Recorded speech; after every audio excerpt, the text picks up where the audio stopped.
K0SEX relay for KF7GJO. Carl 1 reports that he's going through a heat wave there in Sparks, Nevada. He went from 13 degrees yesterday all the way up to 18 degrees this morning. And his hex beam loaded down with snow yesterday after the snow and ice melted off the hex beam. It sprung back to life, so he's anxious to be able to load that again. And he gave his 73s for now. K0SEX back to net control. Okay, copy Mel. Now let's see what we got. All right, we are here at K0SEX Mel's QTH, and we're taking a look at one of his photos. And Mel, can you tell us what we're looking at? Yes, that's a photograph of the Strategic Air Command underground command post. The command post was 7 stories underground, located in a facility near Omaha, Nebraska. The screens that are depicted there have a variety of data information pertinent to command and control of Strategic Air Command. At the console were representatives with NCOs and officers of maintenance, logistics, intelligence, operations, and communications. We also had a full colonel, senior controller, which was in charge of the command post at any given time. And as far as communications were concerned, we had the primary alerting system, which was a system that had both a front and back door as redundancy in contact of instantaneous contact with SAC bases worldwide for control of all the missiles within SAC as well as the B-52 bombers. We also had the Joint Chiefs of Staff alerting network and the red phone, which at any given time could be used for contact with the President of the United States.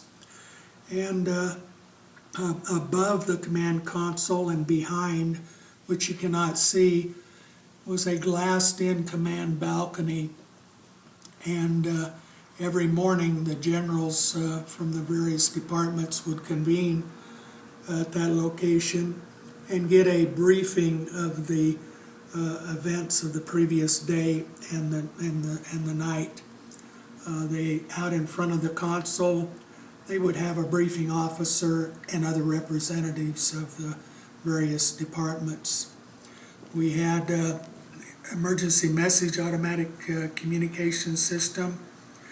We had UHF, VHF, and HF communications, which we could control from the communications position. We also had the ERCS, or Emergency Rocket Communication System, which could be used in the event of a war at that time.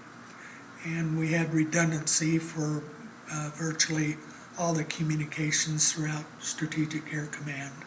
And what year was this we're talking about? This was taken in 1971. I was there from in 1971 till about the middle of 1972, when I was selected to fly on the Strategic Air Command Airborne Command Post. And you're in this photo, correct? Yes, Okay. my position was the second person from the left at the console with a phone to my ear. I see. All righty. Tell us a little bit more. Yes, also depicted in the picture to the right of me would have been the communications officer. Go ahead and point to that gentleman there. So And this would be the communications officer. And a person that you can't see very well was a data display technician. And his job was to ensure that the computers would put the pertinent information and display it on the screens. I see. As the briefing officer would give the briefing and call for information to be brought up on the screen for the benefit of the command battle staff. I see. Very good. Let's take a look at this photo up here. Tell us what's going on here. That is a picture of me sitting at my radio operator number 1 instructor position. That picture was taken in about 1973.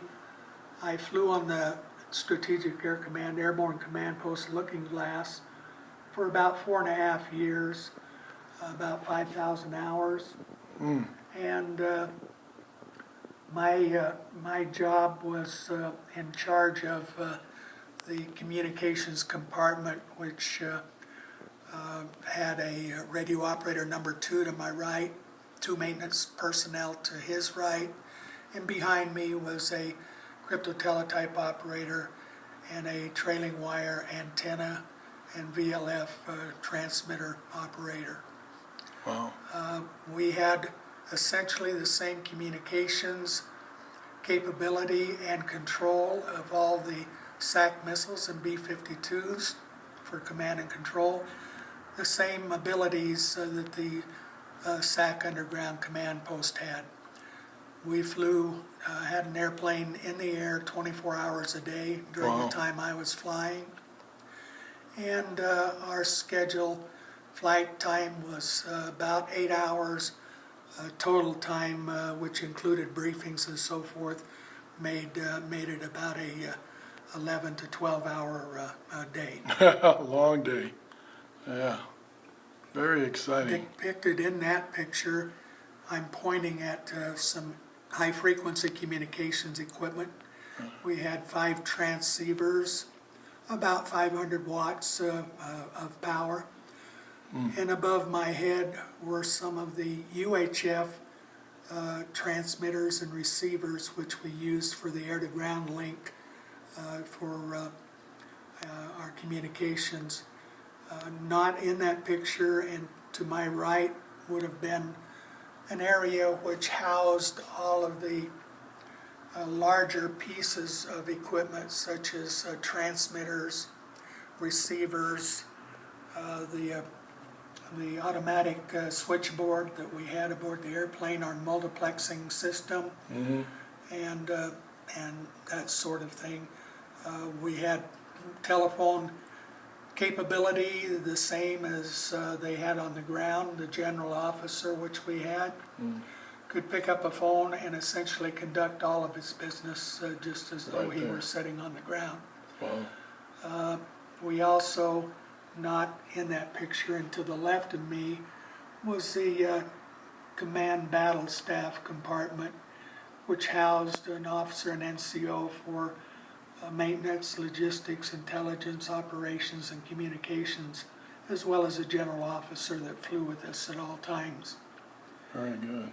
And we did have the ability to launch missiles, as did the underground command post. And I was fortunate enough to go on a training mission, and we actually physically flew to a place in Southern California, and we launched, successfully launched a missile into the Pacific test range. We had replaced the nuclear warhead with a communications, emergency rocket communications system, and it proved very effective and was a good test of the system. Very good. Okay, Mel, tell us a little bit about these medals that we're looking at. They are impressive. The over 21 years of active military service, I earned these decorations. The upper left-hand corner is a command and control badge. To the right of that is a missileer badge. Wow. That I earned because flying on the Looking Glass SAC Airborne Command Post, I was part of the Missile Launch Control System team. To the right of that is a small pin, NASA pin, which was given to me for my support of Apollo 8 communications while I was on Guam. And to the right of that is my senior enlisted wings, And below that is a name tag, which was handmade by a gentleman in the Philippines when I was working ground-to-air communications. To the right is a Strategic Air Command badge, and to the right of that is a combat crew badge. Wow. And row of medals below on the left is the Air Medal. Mm-hmm. To the right of that is the Air Force Commendation Medal, which I earned twice. And to the right of that is the Combat Crew Readiness Medal. Mm-hmm. To the right of that was the Army Good Conduct. And to the right of that, the Air Force Good Conduct. At the time I entered, the Air Force did not have its own Good Conduct medal. I see. In the center row of medals is the Armed Forces Expeditionary Medal to the left. Mm-hmm. And to the right is the Air Force Longevity Service Award. Mm. And to the right of that is the Vietnam Campaign Medal. And to the right of that is the Vietnam Gallantry Cross. And then to the right is the Vietnam Service. Wow. And the medals below are commemorative medals to include Air Force retirement. Great, great. All right. We'll be back in a minute. That the Air Medal that I earned was earned in 1973.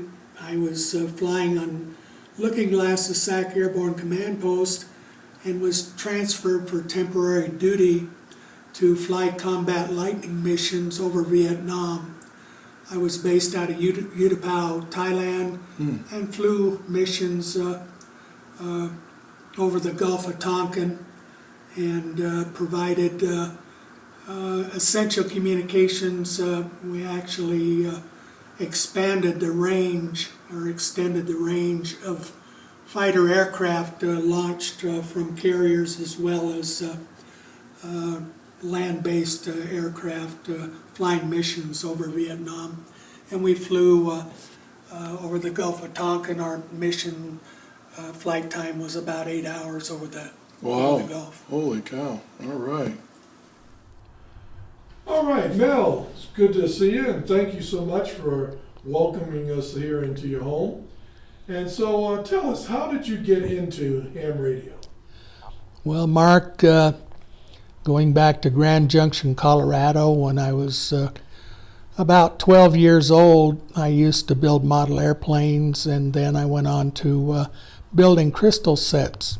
And I found that electronics intrigued me to the extent I had a friend that lived not far away that was fortunate enough to have a Helicrafter's shortwave receiver. And he would invite me over from time to time, and we would listen to the shortwave bands, and I run across code from time to time. Although I didn't really understand it, I was interested in it. And he mentioned to me that he knew somebody that a friend of his father's that was a ham radio operator, and of course at the time I really didn't know anything about that. But I had enough interest over the program of shortwave listening to go to the local library and see what shortwave was all about.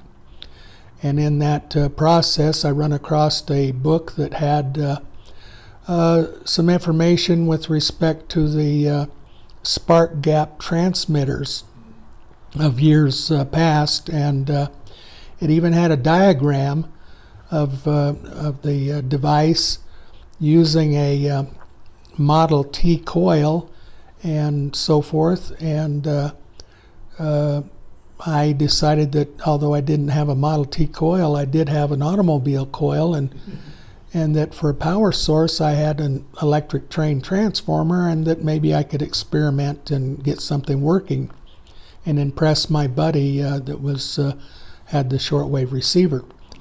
So I took the book home, and at the time I had my bedroom in the basement, and with my crystal set I had run an antenna through the basement window up into one of our trees, and at best I could get the local broadcast station in Grand Junction, Colorado, and this was in 1951. I was 12 years old, and I would play around with that crystal set, hoping that eventually I could make it sensitive enough to receive stations at a greater distance. Anyway, during this time frame, I played around and I managed to get a spark with the automobile coil using my electric train transformer, and I took a couple of carbon rods out of flashlight batteries and filed them down to a reasonable point and put them between a couple of nails on a board to hold them in place, and wired it up to the extent that with a little piece of metal and a nail to be used as a key, and scraping off the insulation of the wires and so forth, I managed to finally get it to a point to where I could push down on the key, the homemade key, and develop a spark between the two carbon rods.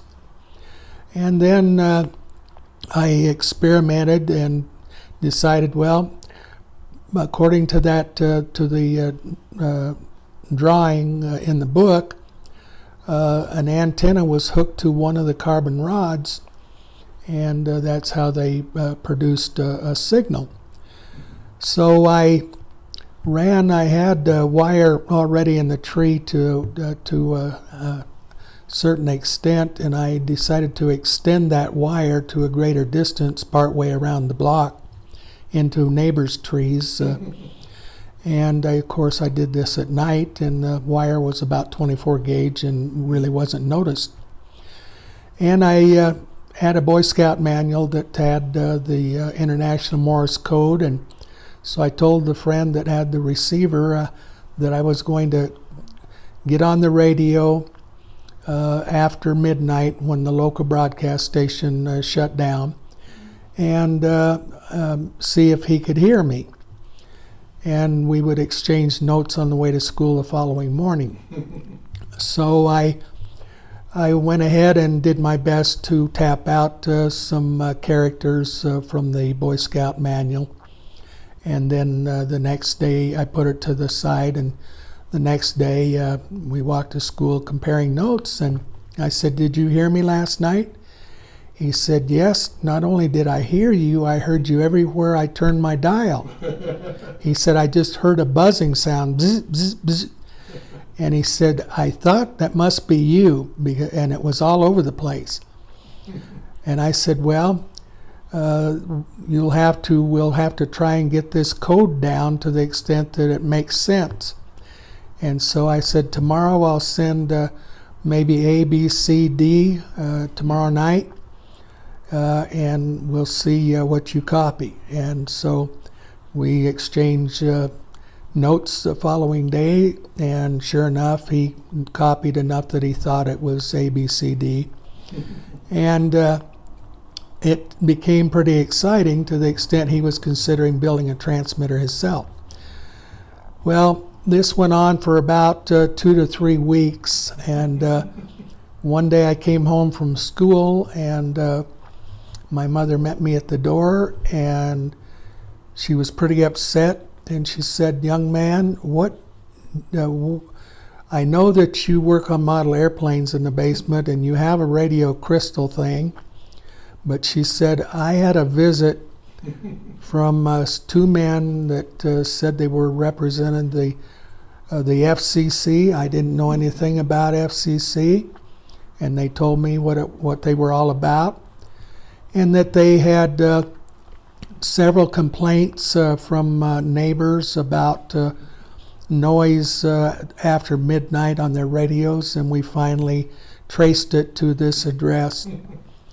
And they told me that there could be a fine imposed and various other things for having an illegal transmitter, and I gave them permission to go into the basement and look to see if they could find anything where you might be causing it. And sure enough, they found this board with this apparatus, and they were intrigued because they said that at 12 years old, they were amazed that I would come up with that idea, and they thought that that represented some ingenious qualities, but that they suggested to her that I channel my my thoughts and my energy in another direction, because what I was doing was totally illegal, and that if I read up on it, I could get more information pertaining to proper use and licensing of radio equipment. And I said, well, what did they do with my transmitter? She said they packed it away with them and said that it was being confiscated, and that they would leave the matter to her to take whatever disciplinary action she felt appropriate, but they would appreciate that I passed the word to my friend that it was not a good idea to pursue this any further, and of course I didn't. I went on and gave up that transmitter idea of ham radio at the time, or pursuing anything else in that line, and ultimately moved to Montana to be with my dad. And then when I turned 17 years old, I ended up joining the military. And in the military, I was fortunate enough to be sent to a radio operator school in Biloxi, Mississippi. I graduated with 18 words a minute of International Morse code, as well as other things that I was taught during that process. I really didn't have, at the time I graduated, we were told that those of us that was interested in amateur radio, it would be a good time to pursue that because we had the qualifications, having graduated, to get a license. And at that time, I just didn't have enough interest in it to pursue it. So I went on to do work in the radio communications career field, amateur or air-to-ground communications, for the most part, point-to-point international Morse code, or CW, and other forms of communications. And as I went on in my military career, I eventually got married, raised a family, and it wasn't until I joined the military in 1956, and it wasn't until 1967 that I actually became licensed as an amateur radio operator. And that probably was a direct result of having been stationed in Oklahoma City at the time, Tinker Air Force Base, and I was working with a mobile communications group, the 3rd Mobile Communications Group.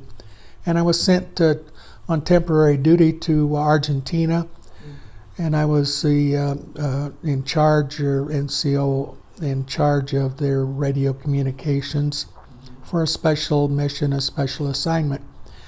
And at that time, a friend of mine was a licensed radio amateur, and he was able to run a phone patch for us from time to time.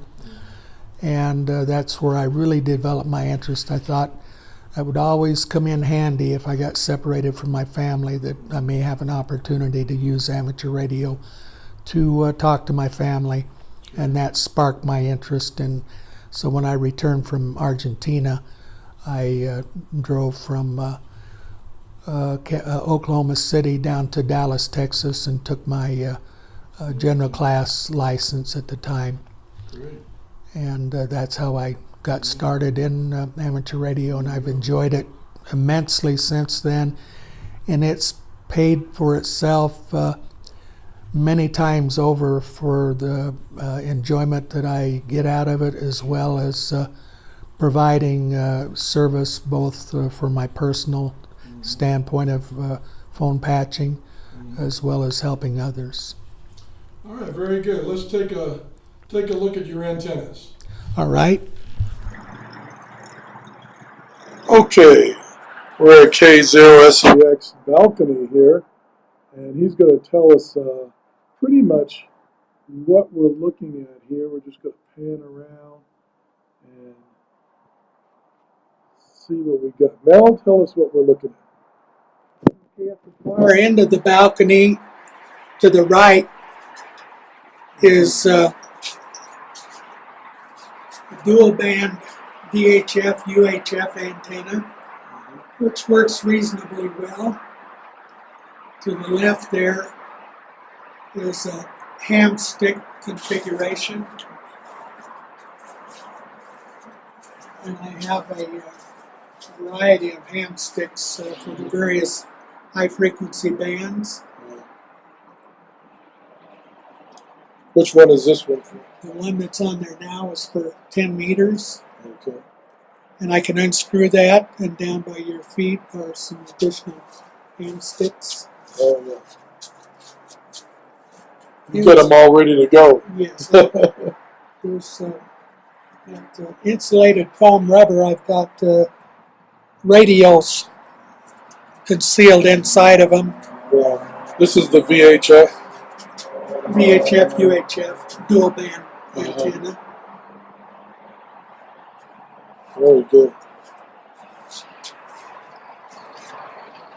And this is my inverted V, and I have interwoven plastic flowers and ivy through the coax so that from the ground it's pretty stealth, and the number 22 gauge wire that I'm using is real hard to see from the ground. Right. I have the antenna pruned for 20 meters, but it will tune and load on all the other bands, and it's very effective on 17 meters, 15, and 10 meters, as well as the 20 meters of its prune port. I see. I made a contact with Germany and with Italy using this antenna. Wow. We'll go inside and you could tell us a little bit. This would be very helpful for people that are in situations like yours. Okay, Mel, great shack here. And so you're in an apartment and you've done a lot of research and trials and tribulations through setting up your antenna. What can you tell others about, in similar situation like yours, setting up HF antennas for them?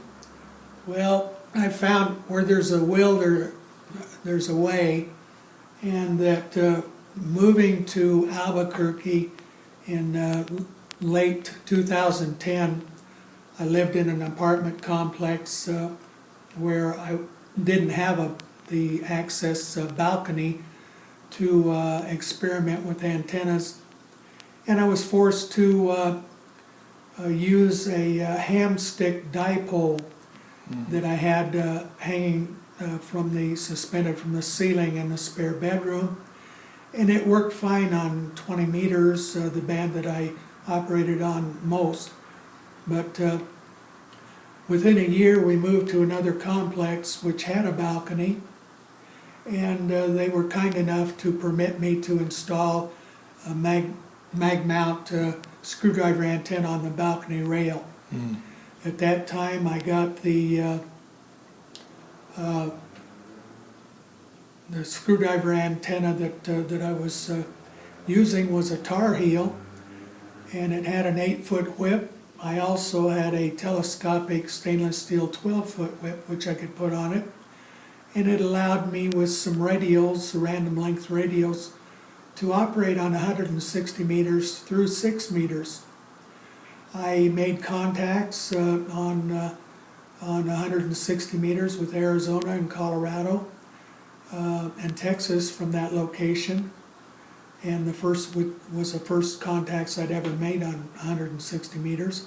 But most of my activity was on 75 meters and above.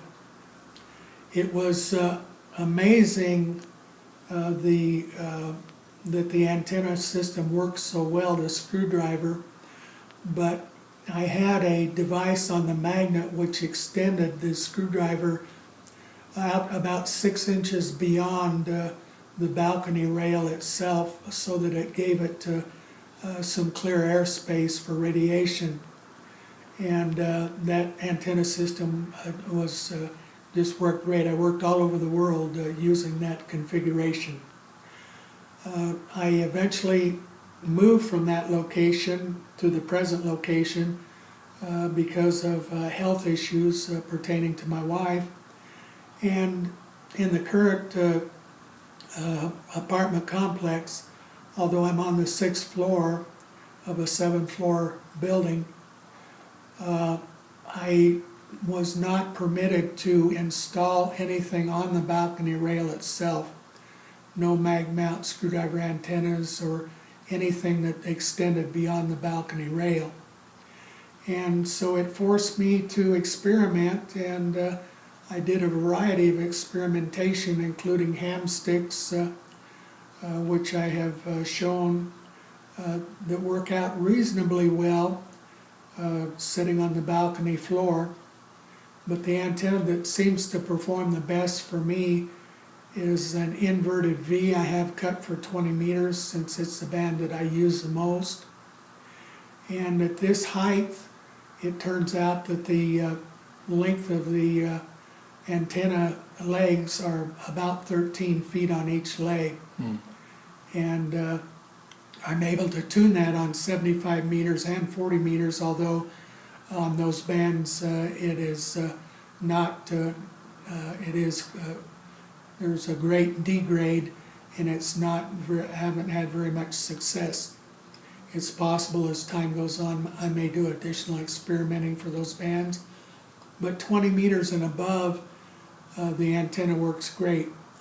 I've worked in the recent past, I've worked Germany and Italy. Worked Italy on 17 meters, and I worked Germany on 10 meters here just a while back with good strong reports of S7 to S8 reports with 100 watts of power. I also, for my VHF UHF, I have a dual band mag mount comet antenna, and I have it mounted on a 3-foot steel tripod, and it seems to work out quite well, considering the fact that the walls, the exterior walls of these apartments have steel wire or mesh embedded in the stucco, and it creates quite a challenge for getting radiation from the area, but it can be done. Right. Okay, talk to us a little bit about your shack here. Yes, the HF radio is the ICOM 7410, which is a 10-meter transceiver, 100 watts, all mode. And it's really been a wonderful transceiver. I've had it for approximately 8 or 9 months. And I'm using a Heil microphone, which was designed specifically for ICOM, this particular model.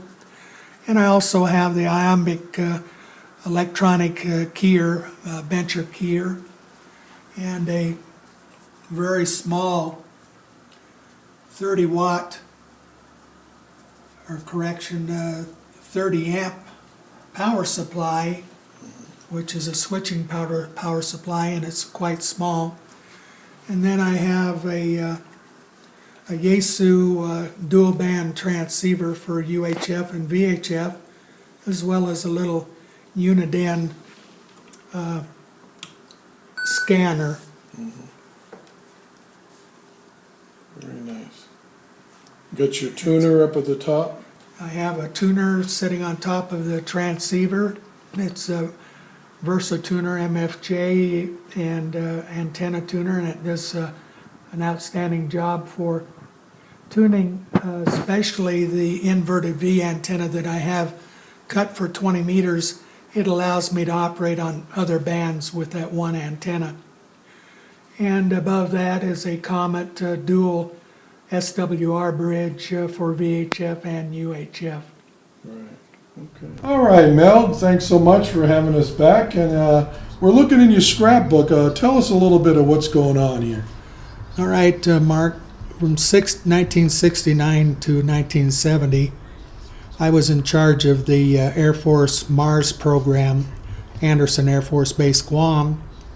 And I set up a program of Operation Santa Talk, where we would take a portable radio or a handheld radio to some of the schools on Guam and let the children talk to Santa Claus. We would have somebody that was off hidden away with another handheld unit playing Santa Claus, and it was really enjoyable. I bet they loved it. They loved it. Look at the expression of that one guy up at the top left there. One of the children, I asked what Santa Claus said, "What would you like?" And he said, "I would like a pair of shoes for my father so he can get a job." Oh my goodness. So that just pulled at your heart, didn't it? You bet. Okay. Here's another picture at the top of the children gathering around to talk to Santa Claus. And the picture down below is my ham station. I was WA5TYY, Wow. and that shows a picture of my operating position in my house. I had teletype and other forms of communications, and a single sideband was fairly new at that time. What is that radio you have there? On The floor? radio on the desk is a Drake TR4 transceiver, which was my primary means of communications, and the larger unit with the telephone sitting on top, I believe, is a R388 Collins R388 receiver, I believe. Oh, okay. Roger And that. I had other equipment there in the rack as well. Sure. And there's a newspaper article pertaining to Operation Santa Talk and the kids gathering around. That is cool. And let's see, we'll go on over to, this was another picture of Santa Talk and a picture of my car at the beach on Guam. There you go. Looking It was good there. A little Daihatsu convertible. And this was me sitting at my radio position in my house. Oh, okay. And it's when I heard a distress signal from a ship, the Robert Conrad, that the radio operator on the vessel had a heart attack and passed away. And one of the crew members turned his radio on and started calling for help. He didn't actually say Mayday, he just asked if there was anybody that could give help or assistance. And I happened to hear him, and I responded accordingly.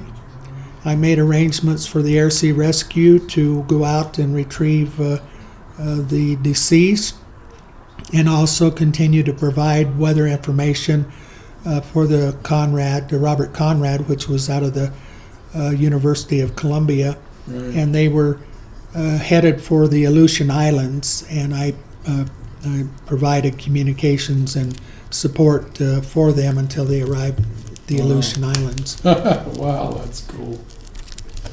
And over here is another picture of me regarding that situation. Right. And below, I'm sitting at a console position. This was in 1968, December of 68, when I was briefing a general, which is standing, and I'm seated at the console. He looks like a general, too. And briefing him on our providing communications for Apollo 8. Okay. And we were operating high frequency. We had a Raya aircraft C-130s, which went into special orbits, and they operated on a modified S-band, which was above UHF. And they communicated with the space capsule, and then they relayed down to us on HF, and then we transferred the HF by patch into the transoceanic cable system back to Hawaii and on to Houston and Houston Flight Center, as well as Cape Kennedy at the time. Oh. And this is a larger picture, an article of the same thing.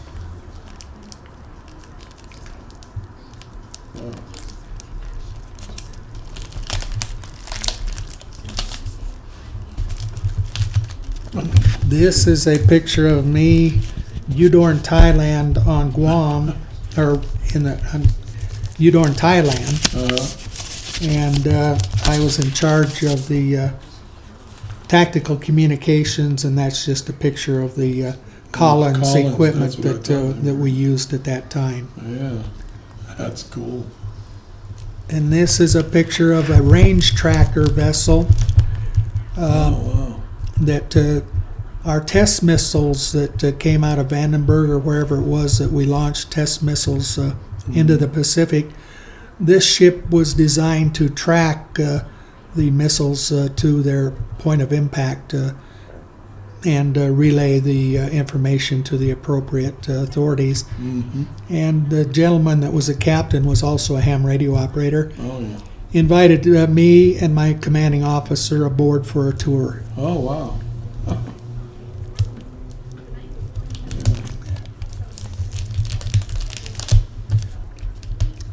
These are older articles going back to 1962 or thereabouts. I established a Valley County Five Waters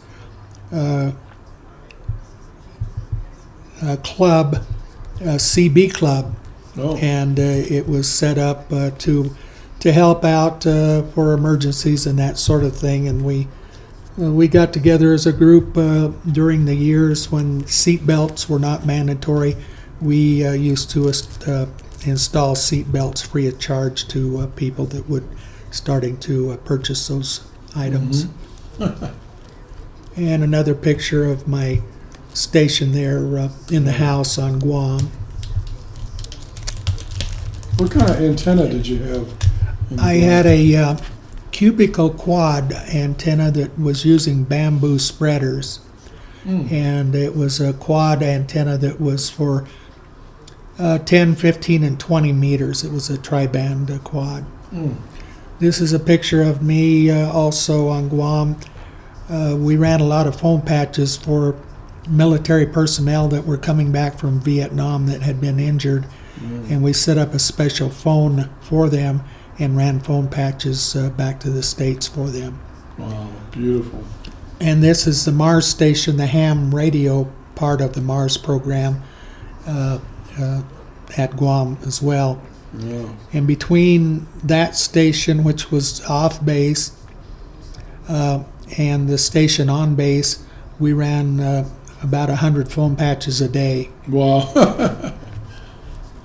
The picture here at the top is a Strategic Air Command Underground Command Post where I worked for a year. Right, the one we saw earlier. Yeah. This is after I had left Guam and been reassigned to Omaha, Nebraska, and SAC headquarters. And that was 7 stories underground, and I think I have given information pertaining to this on, on another section.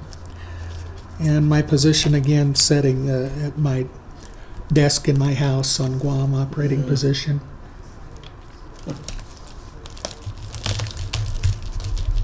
This was a continuation of Operation Sanitalk when I was stationed in Omaha, Nebraska at SAC headquarters. I continued to provide that.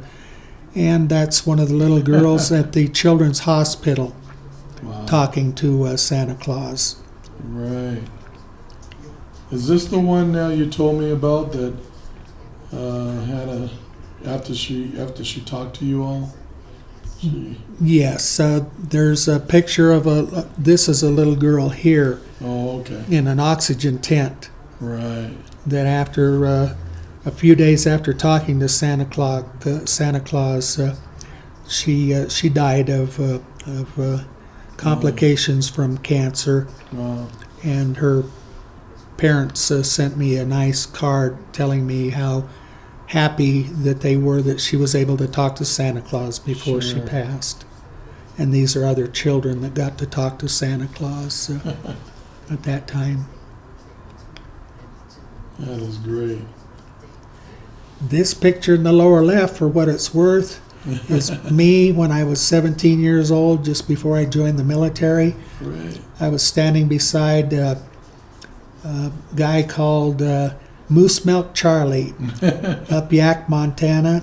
He made moonshine, and that was a muzzle loader rifle that he was holding. Wow. And that was in the corner of Idaho and in Montana, in the corner bordering Idaho and Canada. Very good. Wow.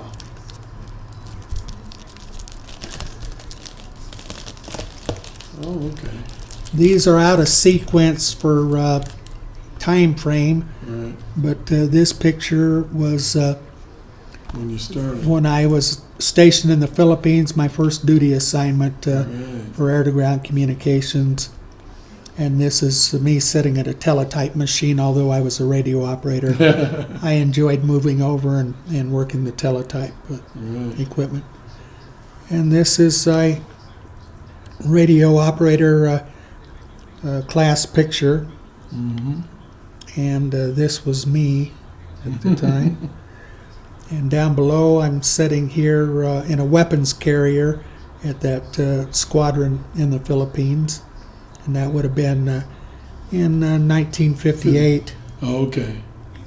Yeah. And this, I believe, was an airplane that was at where I went to radio school. Okay. And I just happened to catch a picture of it on the flight line. I got things falling out here. All right. And I think that's Great. most of it there, with the exception of maybe some loose. Right. Well, thank you Neat so much for photograph. sharing that into us there. Appreciate you taking the time. You bet, Mark, anytime. And I've enjoyed you being over here for these sessions, and hope that I've enlightened some people about how useful the amateur radio program can be.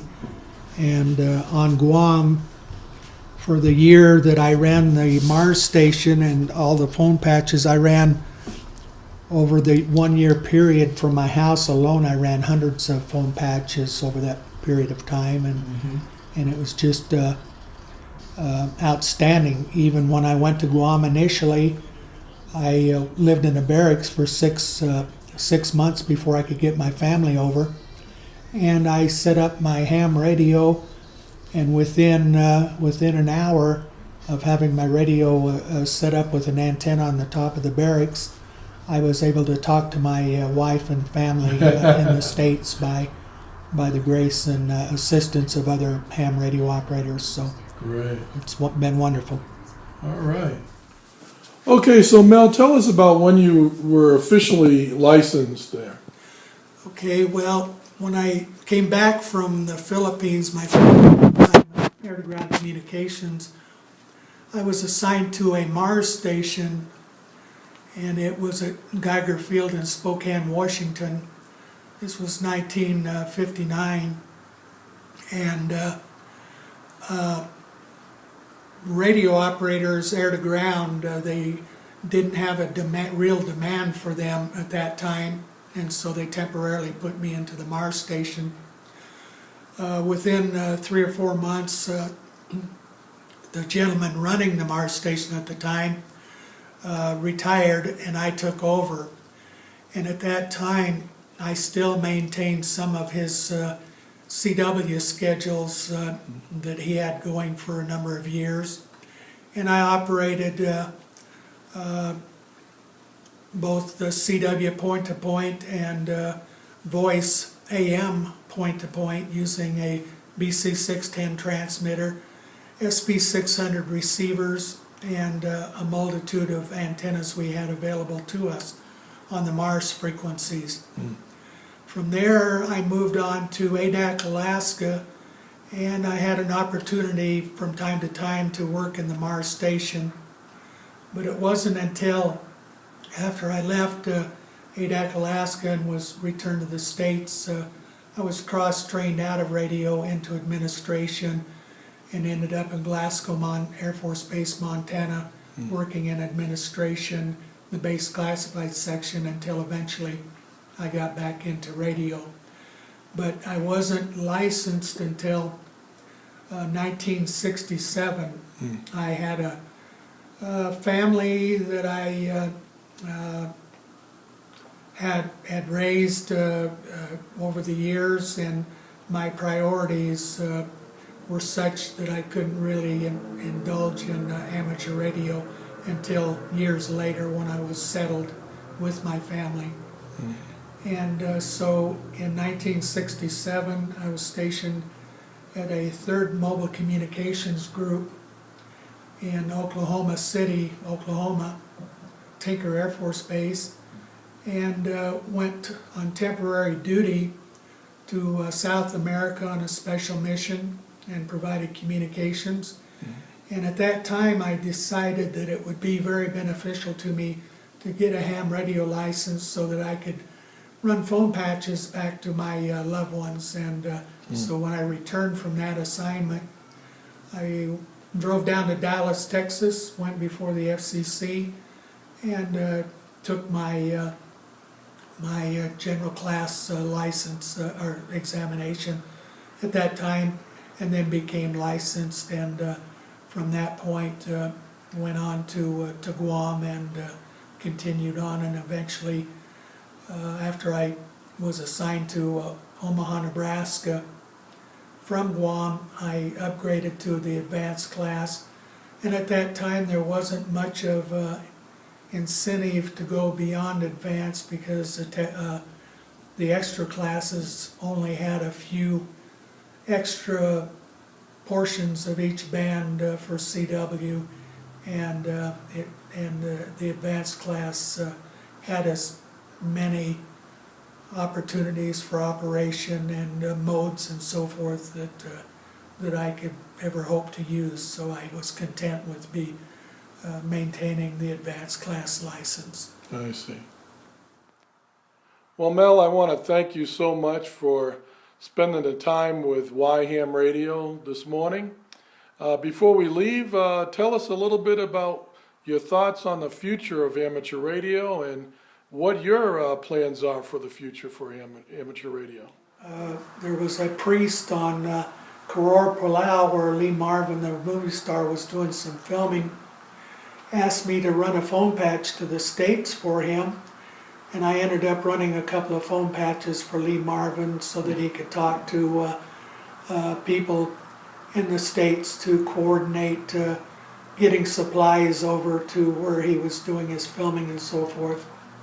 I also had the privilege of running a phone patch for Connie Stevens during a Bob Hope show.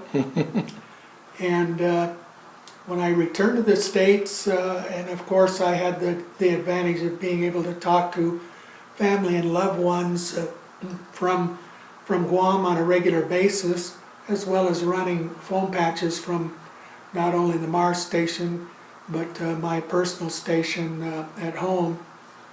And I ran phone patches for a submarine, Christmas of 1969. I was called upon to run some phone patches, and I ended up running phone patches for the submarine was stationed out of Hawaii, although some of the crew members were, their families were in the States, the continental United States. And so all said and done, between Christmas Eve of '69 and Christmas Day, I ran phone patches for the entire crew. Wow. From my home, and the captain was the last one that ran a phone patch, and they awarded me the ship's plaque or emblem, which I have displayed on the wall, of the Stonewall Jackson, the submarine that I ran all those phone patches for. Wow. And while at Omaha, Nebraska, I ran communications support for the Red Cross, and during the Rapid City flood disaster of 1972, I ran health and welfare. I set up a special net for health and welfare traffic in and out of Rapid City, South Dakota for the affected area, and received the American Radio Relay League commendation for that. And in 1975 I received a commendation from the American Radio Relay League for setting up communications for tornado disasters in and around Omaha, Nebraska. Wow. Also received a commendation from the mayor and city council of Omaha, Nebraska. I think that in the past, and when I became licensed, there seemed to be more of a hands-on for the hobby, for building kits, radio equipment, antenna experimentation, and as time went on, technology advanced, and there was less build your own type of environment and more of the taking advantage of the technology such as I have today, which is very beneficial to the extent of having much smaller equipment which will perform many more functions than the older tube type radio equipment. And with the advancement, that has enabled a lot of people that without the ability to or knowledge of building radio equipment to still function and serve a person and serve a purpose for amateur radio and its intended purpose. And to me that's always been serving the public where needed, such as natural disasters and that sort of thing. And I belong to a couple of nets that are an extension of the Amateur Radio Emergency Services program. I think that the technology is still advancing, even to the extent that I'm not familiar with more of the recent technology, such as a lot of the data modes, and I have been content myself with more of the voice and the older International Morse code modes, but that is a preference and probably has something to do with my age and being old school. But it is nice to know that the hobby is still expanding and there are many more opportunities of getting involved in it to the extent of video, data, and just about any mode or form of communications that you might consider, and have it as a ham radio hobby. And it also, to me, gives me something to look forward to on a regular basis, being totally retired. And I enjoy it immensely and enjoy checking in on the various nets that I belong to. And I think the future, the sky's the limit, I believe, and I think as a result of amateur radio experimentation is probably led to the increase in technology for the civilian population. Right. Well, thank you so much for taking the time, and we want to say 73. Thank you so much for the interview. I've appreciated it.